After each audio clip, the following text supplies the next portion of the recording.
Welcome to Proven and Probable, where we focus on metals, mining, and more. I'm your host, Maurice Jackson. Today's show, we will discuss the world's most awarded uranium explorer. I'm speaking of fission uranium. Joining us for a conversation is Ross McElroy. He's the president, COO, and chief geologist for Fission Uranium. Mr. McElroy, welcome to the show, sir. Thank you, Maurice, and great to talk with you. You know, Ross, it just seems to get better and better with fission uranium. 2 weeks ago, we conducted an interview highlighting the pre-feasibility study, and since our interview, Fission has issued 2 press releases regarding the R1515 West Zone. Ross, what can you share with us? Well, we've been busy in this winter program up at PLS, and a lot of the activity has focused on exploration drilling. Now, this is different than the PFS, the pre-feasibility work that we're also conducting in the main 780 zone, which is more engineering, geotechnical work. But what we've released in the last two releases over a couple of weeks is our 8 holes that we've tested on the R1515 West zone, and that's one that's it's almost 1.5 kilometers, 2 kilometers from the main R780 zone of the Triple R.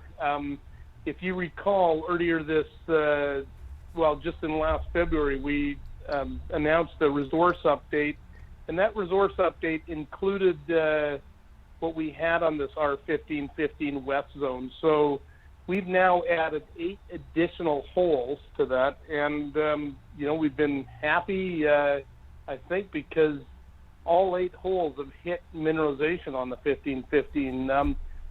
7 of those 8 have hit high grade in radioactivity. In other words, radioactivity that's greater than 10,000 counts per second. And for people that follow the radioactivity and how that translates eventually into assay results, is when we see numbers that are greater than 10,000 counts per second in radioactivity, that generally relates to assay grades that are in excess of 1 to 2%, and in some cases much higher.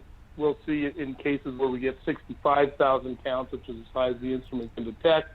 Those assays are typically 20% and higher. So very high grades that we're seeing in the 1515. Very encouraging results this winter. Yeah, Ross, kudos to you and the technical team. It appears that the winter program is off to an exciting and promising start. We're talking about 100% hit rate here. As a shareholder, that's quite exciting. I couldn't ask for more. Let me ask you this, Ross. How similar is the lithology of the R1515 West with that of the R780 East?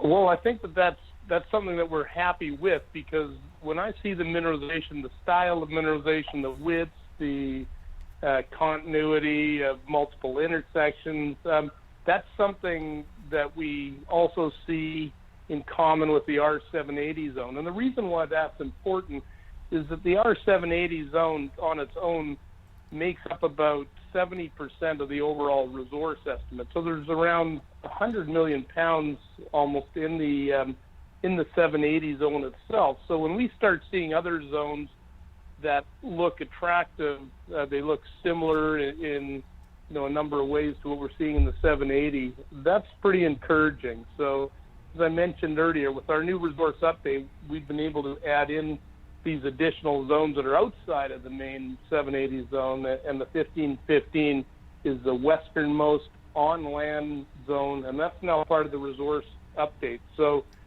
the geology mimics what we're seeing in the 1515 to the 780. It just bodes well for hosting a robust zone, and I think the hit results that you mentioned, we're seeing 8 out of 8, which is 100% hit. I think shareholders should be happy with that. Those are very good, encouraging results.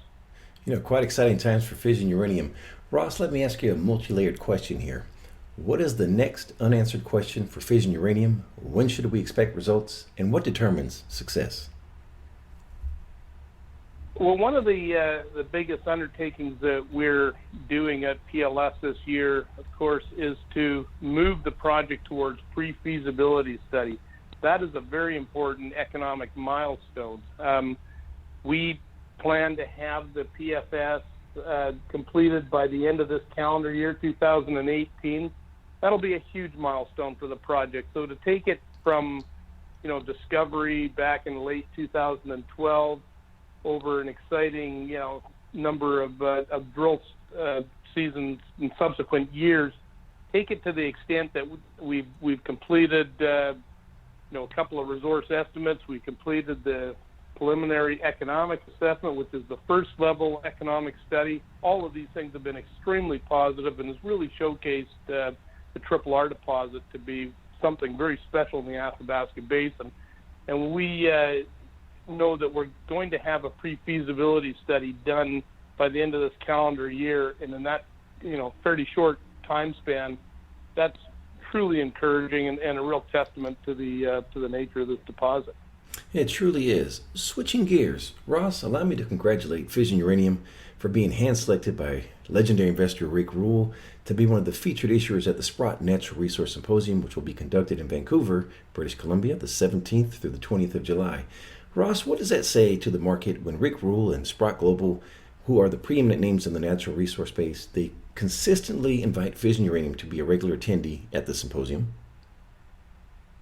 Well, it's a huge testament to the project. I mean, to have guys like Rick Rule talk about your project, and I know he likes the uranium sector overall, and he keeps reminding investors that the most money he's made, in a given amount of time, has been in the uranium market.